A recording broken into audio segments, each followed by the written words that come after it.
Welcome to Just Break Up, the podcast about love, heartbreak, and all the relationship advice you don't want to hear. My name is Sierra DeMulder. And I'm Sam Blackwell. And today we're going to answer a letter from somebody who is haunted by a ghost of Yom Kippur. But before we begin, we just want to give you our Surgeon General's warning, which is that Sierra and I are not licensed mental health practitioners. That's right. We are not professionals. We are not trained in any of this. So please take our advice as you see fit. We are only here to offer our humble musings to hopefully shed some understanding and maybe some laughs on the incredibly rewarding but mostly confusing experience that is love. All right, I'm going to dive into today's letter. It's from Days of Ugh, which they add is a pun on the Days of Awe, which leads up to Yom Kippur. Their pronouns are they, them, and they're writing to us from Minneapolis. I'm coming in with a question specific to the Jewish high holidays coming up. Gentle reminder to all to stop scheduling things on major Jewish holidays. Please Google the dates. Yom Kippur is a holiday that's the final day in a series where we take stock of our mistakes over the past year, apologize, commit to do better, and ultimately are granted forgiveness. One of the things I love about Judaism is its embrace of our ability to change and its encouragement to do so. Me too. Love that about that. In the Jewish tradition, you are only able to apologize to an individual 3 times before you have to leave them alone and seek absolution elsewhere. That is fucking A fucking plus. Yeah, I love that. I would love that rule in all sorts of elements of life. Literally. We could apply that to Black, Black, Black. We could apply that to so many things. Sure. Yep. All right. You're probably wondering what the hell this has to do with relationship advice. Absolutely not. That sounds totally on par with relationship advice. Sorry, I just love this letter. Sorry for the late introduction. I'm a 25-year-old butch lesbian, they, them, who is approaching 2.5-ish years out of a 2.5-ish long toxic relationship with another Jewish lesbian, 25, she, her. We met in college, and it was my first ever serious lesbian relationship. We had a lot in common. About 2 years into our relationship, we graduated, moved in together due to COVID quarantine, and began a new life in a big city. I was extremely committed to and also dependent on her because she was from the city we moved to, and I still felt new. During this time, she made a new friend who I just had a weird feeling about. Every time I questioned her about the nature of their relationship, she essentially told me I had low self-esteem and wasn't secure. I ended up finding a secret social media account of hers and learned she had been cheating on me for 4 months.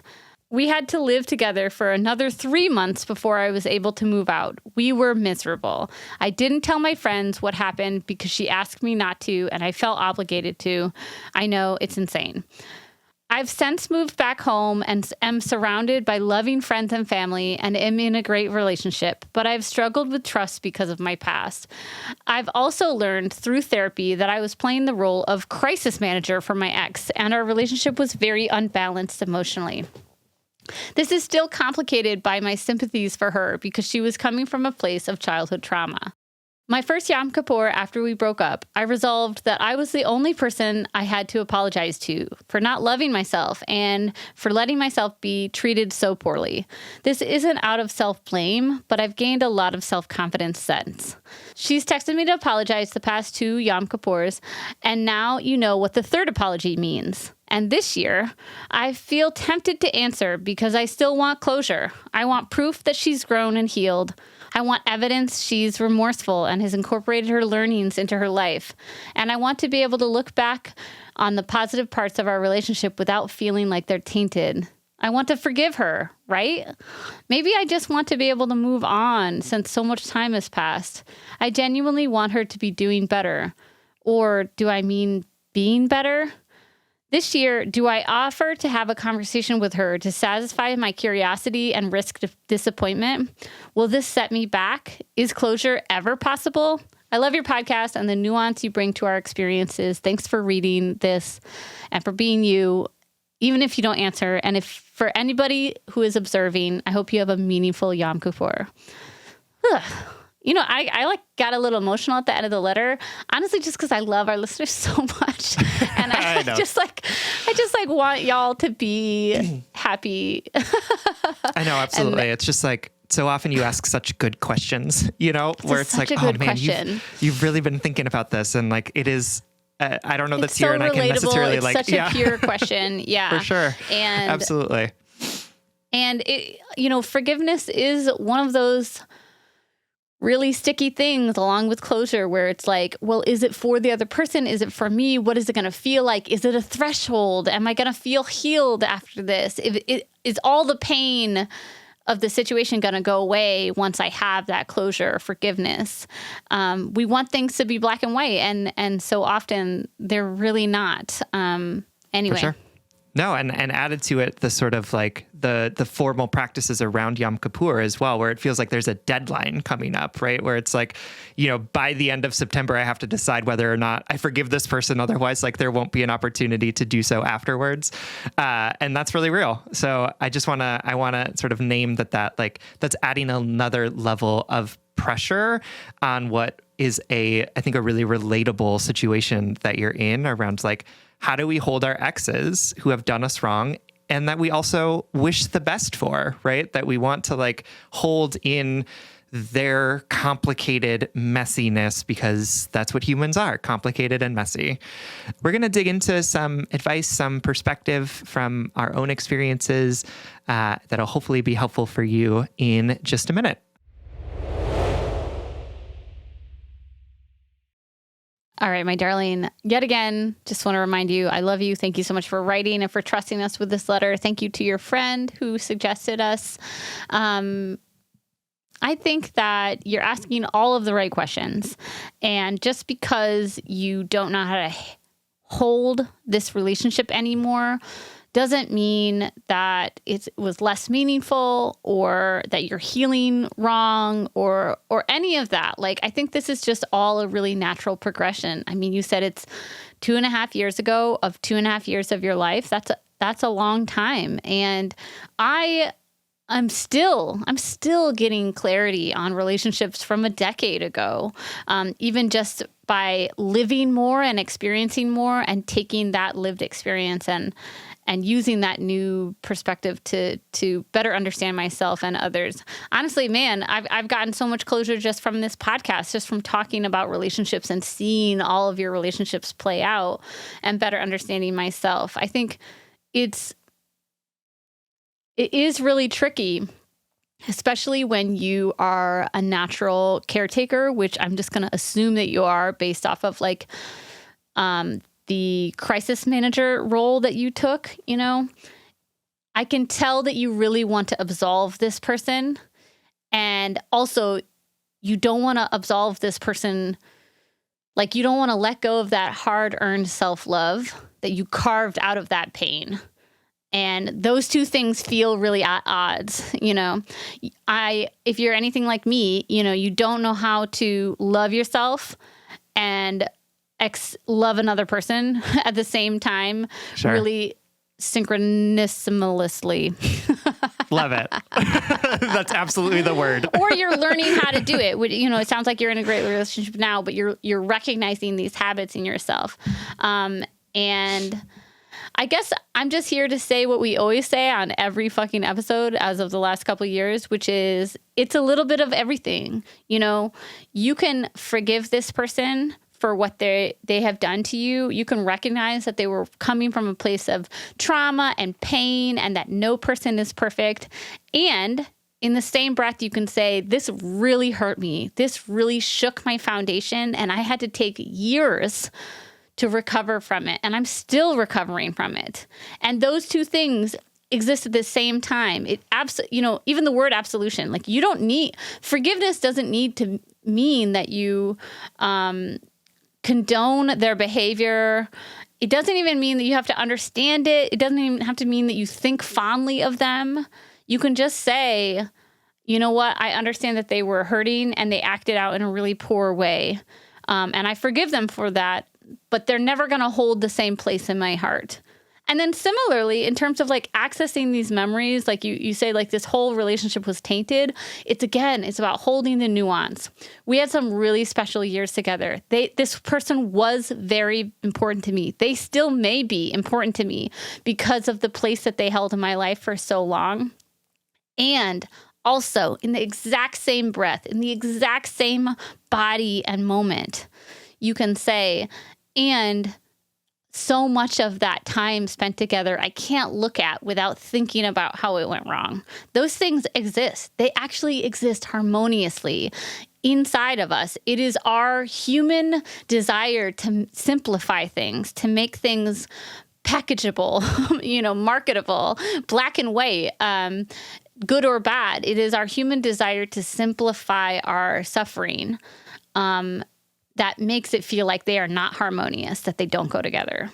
For sure. Absolutely. And I think that's even true of the thing that you said, where it's like, I genuinely want her to be doing better, or do I want her to be better? And I think both of those things can be true, right? It can be so beautiful. When I look back at one of my most toxic exes, I genuinely hope that he is doing well. I also genuinely hope that he has become a different person, right? Like that he has learned, that he has matured, that he isn't treating people the same way that he treated me, right?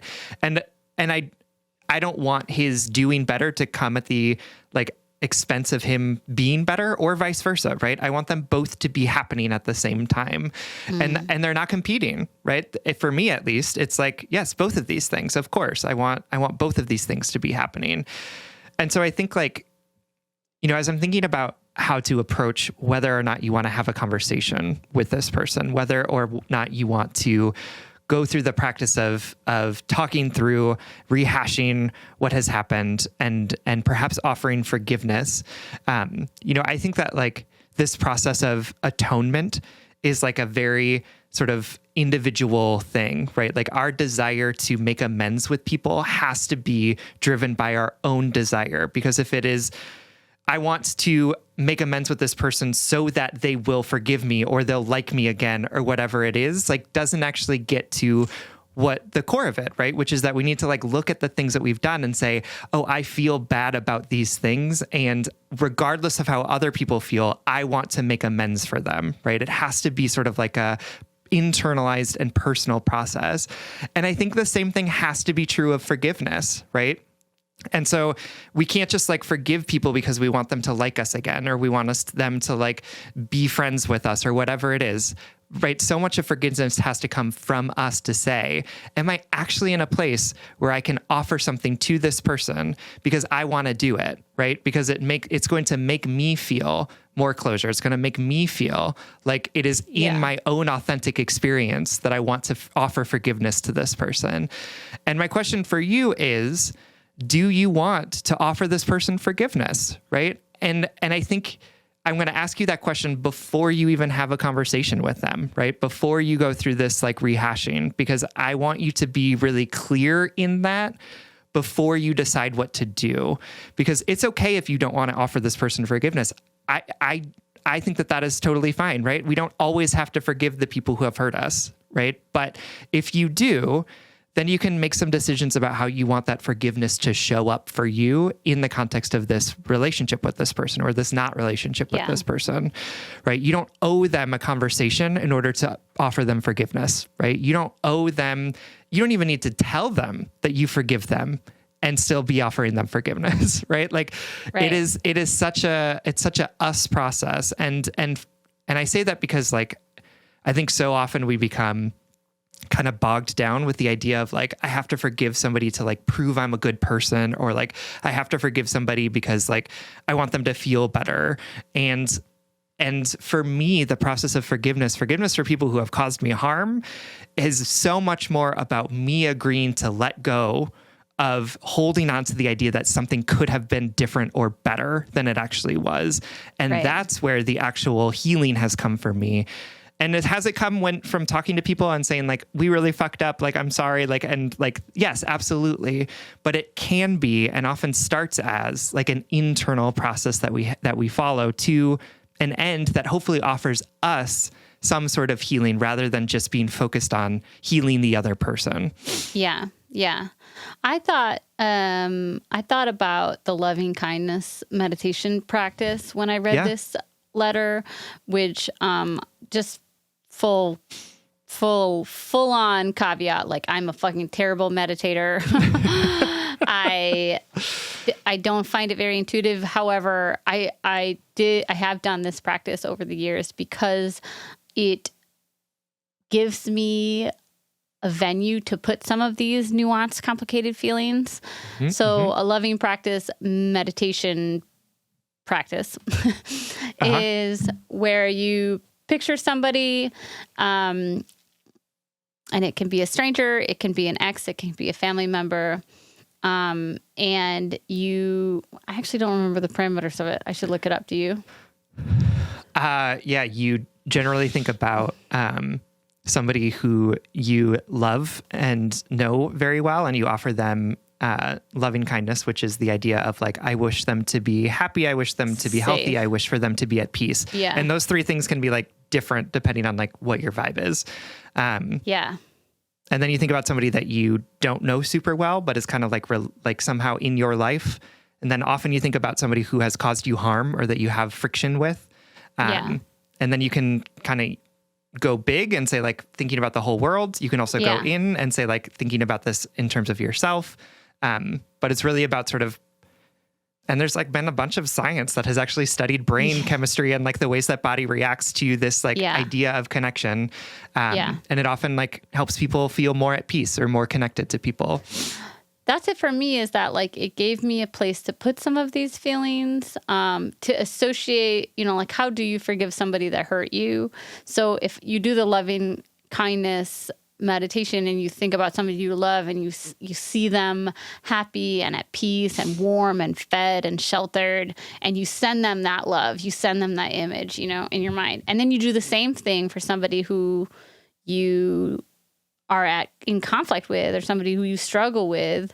You're able, for me at least, I'm able to access that simple respect of their humanness, because I just did it with somebody that I loved, and in this instance, this is like, again, bringing a meditation practice into a relationship advice. For me, it's a way that you can maybe access some of those feelings of closure or forgiveness without breaking the no contact thing, if that's something that you wish to do. For me, somebody who chronically processes things externally, who chronically wants to have the last word or wants to get that closure or wants to hear what they have to say. Like, I am notoriously bad at the block, even though I believe in it. And so the idea of something like a loving kindness meditation gives me an avenue to say all those things, to feel all those feelings, and to wish them well, and to feel like I'm sending them peace without actually contacting them. Does that make sense? Yeah, I think that that's definitely one of the many options that's available to you. And like, that's an option that I have used. And it has like, again, because like that internal practice of forgiveness has offered me healing in a way that didn't need to be external, didn't need to be seen by the person. You could also like, if she is sending you text messages to apologize, right? You can also respond with your own text message and say like, I look back on our relationship. I recognize like you caused harm in it, right? I'm still hurt by it. And also, I forgive you. Mm-hmm. I hope you're well. Yeah. Yes. All of that stuff. You could have a conversation with her, right? Like you could arrange time to have a phone call. And I just also want to say that like, I know that there's like sort of this pressing deadline here. And also, right, it's okay to choose a thing that doesn't work out in the way that we wanted it to, and then choose to do something different. And if you decide to have a conversation with her and it goes off the rails, right, that doesn't mean you made the wrong decision. It just means you made a decision and now you're going to make another one because it didn't lead to the thing that you wanted it to. You could, go completely no contact and offer her forgiveness from a distance. And then next year around the same time, reach out and say like, hey, I know we haven't talked, but I want to offer you this forgiveness, right? Like, I know that there's absolutely, right, like there's tradition here and there are practices here, absolutely. And right? Like the human heart doesn't necessarily work on a timeline, right? Like it doesn't necessarily fit into an idea that this is kind of how things go. And you have lots of options for how you want to continue to process through this relationship. And who knows, like maybe you'll run into her, or maybe she'll start dating someone you know, or whatever it might be where this person comes back into your life. But it's going to be more nebulous. It's okay if it's more nebulous, right? It's okay if it is more organic than sort of deciding right now what your forever relationship with this person is going to be, or if your forever sort of like closure with this person is going to be. Yeah, because it's ongoing. You're going to have revelations about this relationship in the one that you're in now, and maybe the one after, if that one, ends. Like this is a part of your story. And it's okay that it's painful and it's joyful. It's okay that there are regrets and mistakes. There is no life path without them. I want you to maybe in the weeks leading up to this weekend that you're going to be contacted. I want you to think about, what could she possibly say that you can't say to yourself? It's okay. It's okay if that is a list of things, right? But I know as an external processor, as somebody who falls into the caretaking role, who struggles holding people in that nuance and either wants them to be all good or all bad, it's been very beneficial for me to say, well, what could they say that I can't say to myself? They could apologize directly again and say that they regret it. Well, what would that do to me? Okay, well, they obviously regret their behavior. They wouldn't do it again. What closure can you practice giving yourself in the weeks leading up to this holiday? This is all tricky, and this is all part of life's work. Holding the nuance. Sam and I love you, and we hope that this helps. Absolutely. Thank you so much for writing. All right, everyone. Thank you so much for listening. Remember, if you want more content from us, you can always support us on Patreon. If you support us on Patreon for as little as $5 a month, you'll get an additional bonus weekly episode, as well as access to all of our episodes without ads. That's patreon.com/justbreakuppod. You can slide into our DMs, send us your favorite relationship memes, but most importantly, you can submit your questions about all matters of the heart at justbreakuppod.com, which is also where you can find our merchandise.